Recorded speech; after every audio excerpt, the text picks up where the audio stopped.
Jesse Kwayu, karibu sana. Nakushukuru sana Eben. Nakushukuru sana, tunashukuru. Ni siku nyingine njema. Tunamshukuru Mungu kwa kutupigilia uzima na afya. Kabisa.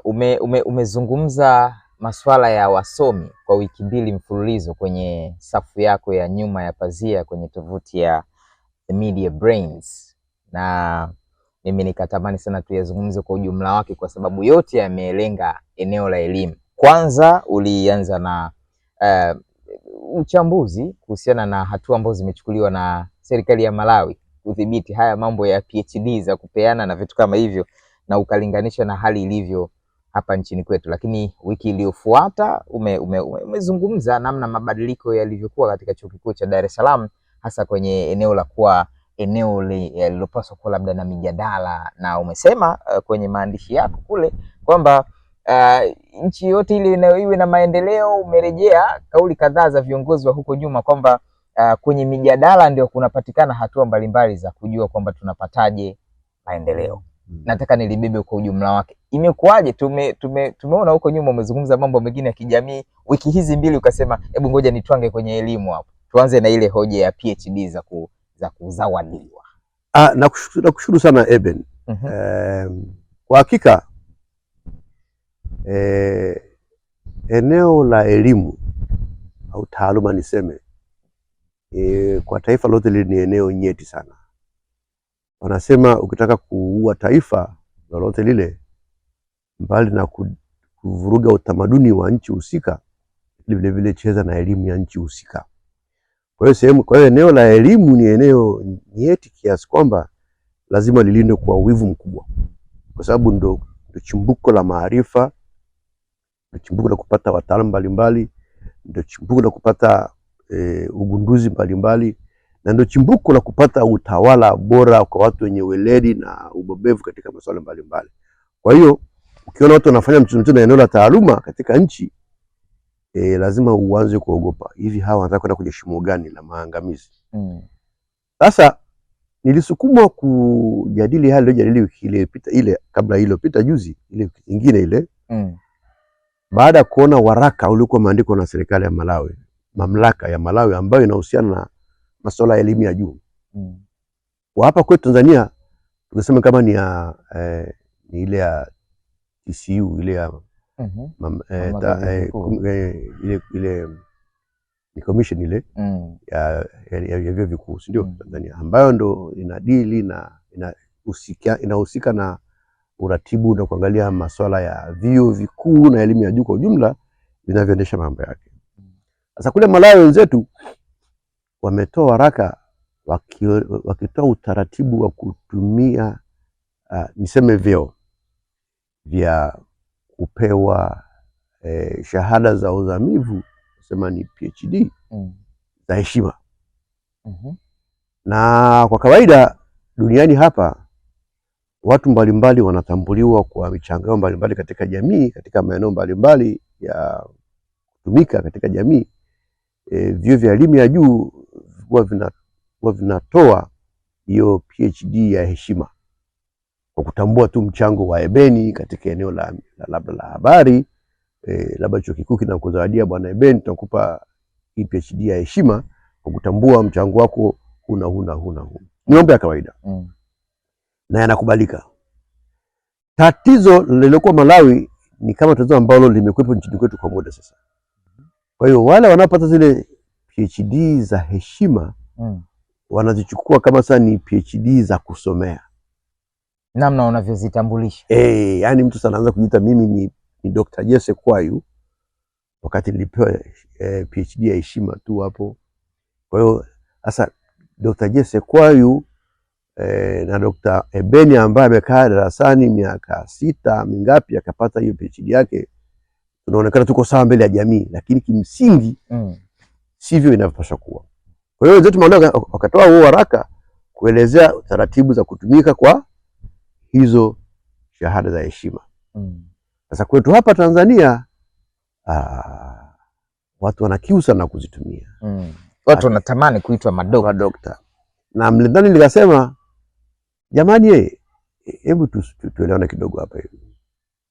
Nchi walioitwa madokta kwa kupewa hizo degree za heshima kwa namna hiyo wako wengi. Nikatoa mifano ya watu wachache pale. Nilitoa marais wawili tu pale mara nyingi, lakini iko mifano mingi, sio? Nikasema Mwalimu Nyerere ambaye alikuwa rais wetu wa kwanza wa nchi hii tukapata uhuru, alipewa hizo digrii za heshima 20 na kitu, karibia 30. Miongoni mwake za PhD ni takriban 10. Ziko nyingi. Na hukupata kumsikia mwalimu akiitwa dokta. Ameitwaga mwalimu hivyo.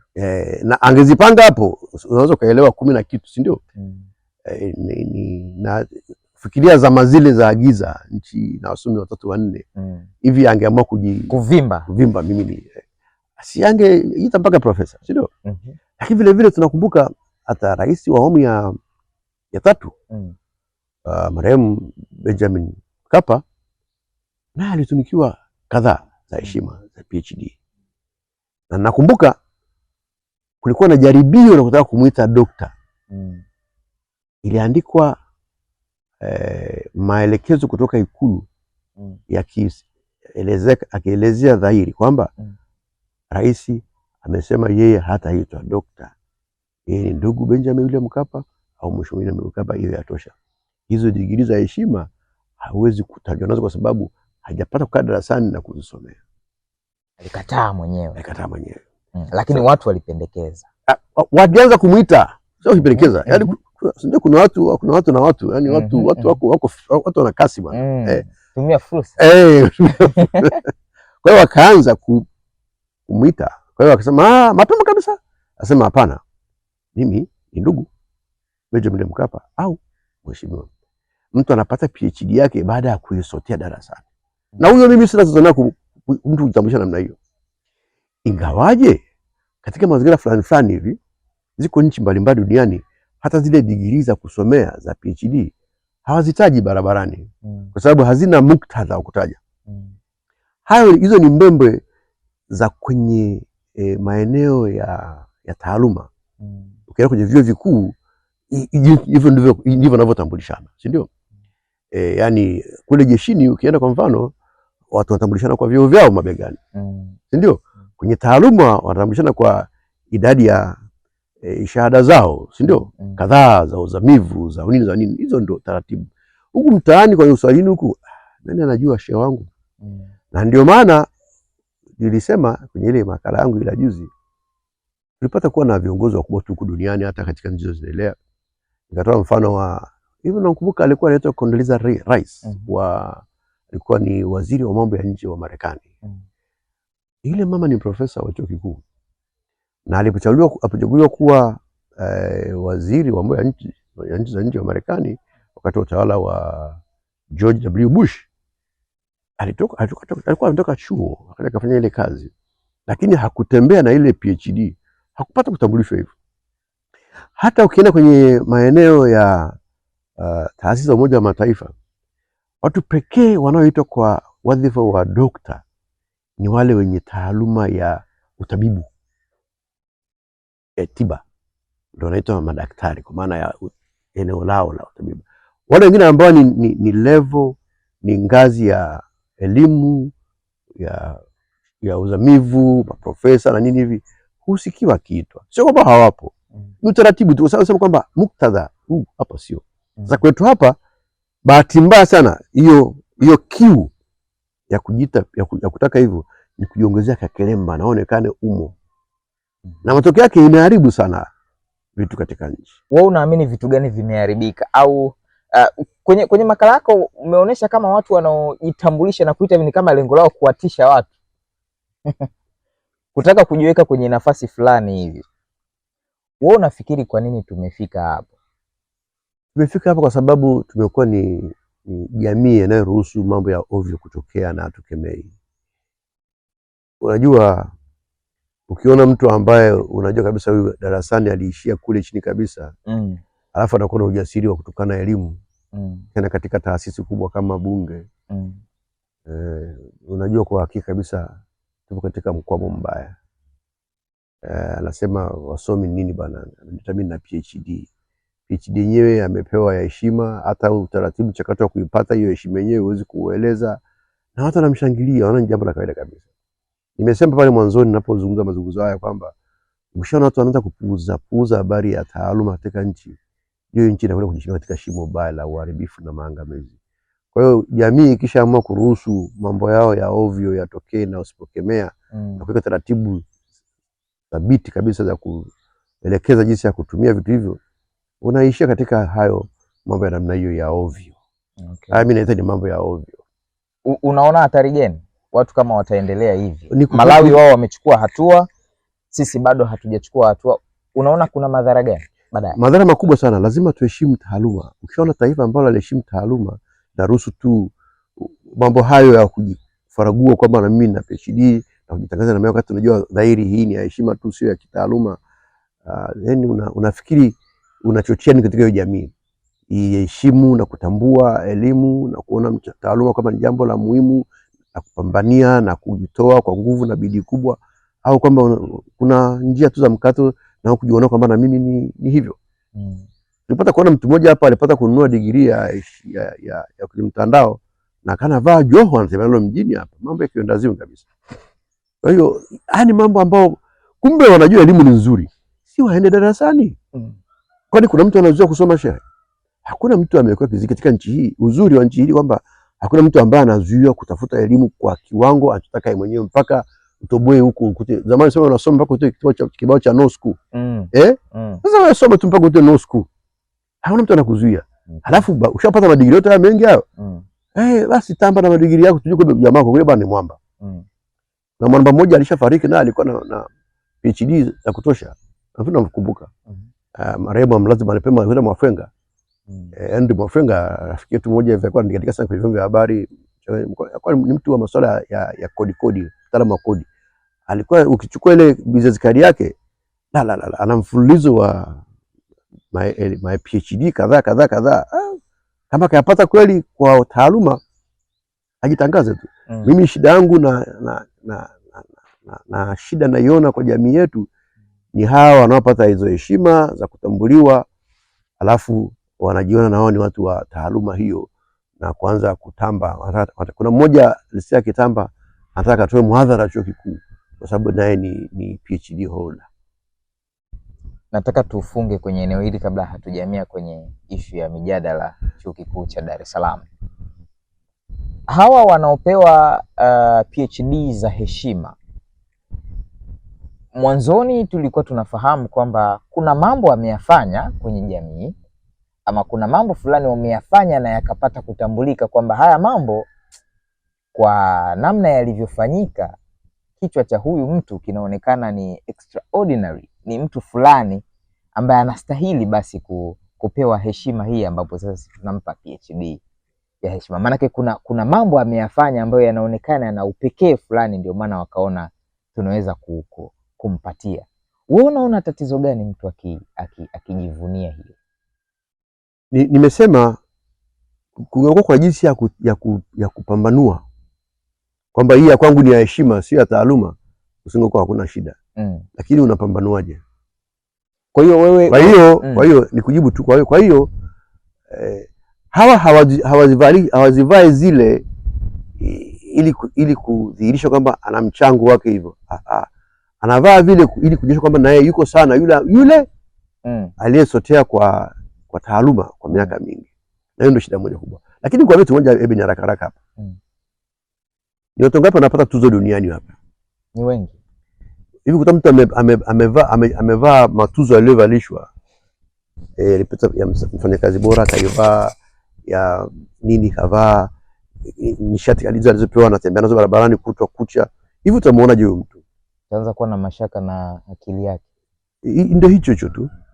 Ndio hicho tu. Tamna zaidi ya hicho. Ndio hicho tu. Kwamba tulipata kuwa na rais wa Uganda akaona kitu aliyepindua utawala wa Obote miaka 70 ile. Mpaka sababisha mpaka ile vita Tanzania na Uganda kama nakumbuka. Idi Amin dada alikuwa amejivalisha nishani hapa mpaka hapa mbele panachafuka hapa. Field Marshal yani kila kitu amejipiga hapa za kutosha, unajua. Lakini unajua tu kama jamani ana shida ya utambuzi, yani kuna kitu fulani kimekaa sio sawa, yani si kawaida. Unajua kuna vitu unafanya vitu kwenye jamii unakuwa jamaa sio kawaida. kwa sababu nimesema shahada za heshima hazijaanza leo katika nchi hii. Zimekuwa tangu zama na enzi na mikaka, sio? Kwa hiyo ukija leo ukaanza kuzibeba kivile vile, wako watu wengi tu, wako hai wengine wengi tu, wako viongozi wengi tu wanazo heshima nyingi, lakini usikiwa kitaja walitambuliwa na wakaheshimu na wakafurahia na wakaelezewa na wakawa kwa unyenyekevu wakakubali, lakini hakubadilisha jinsi wanavyotambulishwa. Unaelewa? Ndio hiyo shida moja tu. Kwani wewe ukipewa tuzo yako ukanyenyekea ukashukuru na nini hivi, usipoifanya kero ukaanza kubeba begani kichwani utembea kila mahali, unakuwa ni kero kwenye jamii. Na sasa bahati mbaya kwenye eneo la taaluma ni jambo la kuogopa kidogo. Kwa sababu wale wanataka waonekane kwamba ni wana taaluma katika eneo hilo kwa kiwango hicho. Na niseme tu nchi hii vile vile imepata ulevo mwingine wa kutambulishwa na taaluma. Kila mtu siku hizi anajiita kwa kitu alichosomea. Nafikiri umeona, ndio. Huyu anajiita ni mhandisi fulani, anajiita CPA fulani, huyu anajiita sijui, yani hivyo, mfamasia fulani, yani kwa hiyo tumekuwa kama tunatishana na hizi elimu vile hivi, si ndio? Wakati elimu inapaswa isaidie kuokoa jamii yako, si ndio?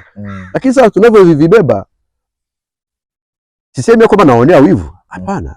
Hata mimi nimesoma elimu yangu ya kunitosha, lakini siwezi kuibeba nasema nabadilika ma certificate huku na mimi nimesoma madigiri kadhaa. Sasa hiyo ni kidogo level ya kwenda katika kukosa hadhi ya kutambua na unyenyekevu katika eneo hilo. Unafikiri kuna haja ya kuweka utaratibu fulani kama hatua iliyochukuliwa Malawi? Nafikiri ni jambo sahihi kabisa kuangalia Malawi wafanyaje, na sisi tukaweka utaratibu unatusaidia sana. Yalishazungumzwa hapa, lakini bahati mbaya sana viongozi wakubwa mno nao wanashiriki. Yani sitaki kutaja majina ya watu, lakini siri mnanielewa ninaposema.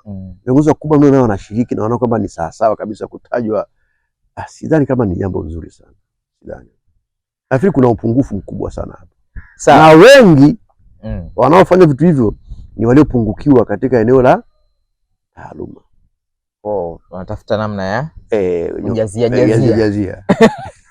Sawa, wacha tuhitimishe. Mtazamaji, hapo tulikuwa tunafanya rejea kidogo ya kile ambacho alikiandika Jesse Kwayo kwenye tovuti ya The Media Brains wiki iliyopita. Masuala haya ya PhD za heshima.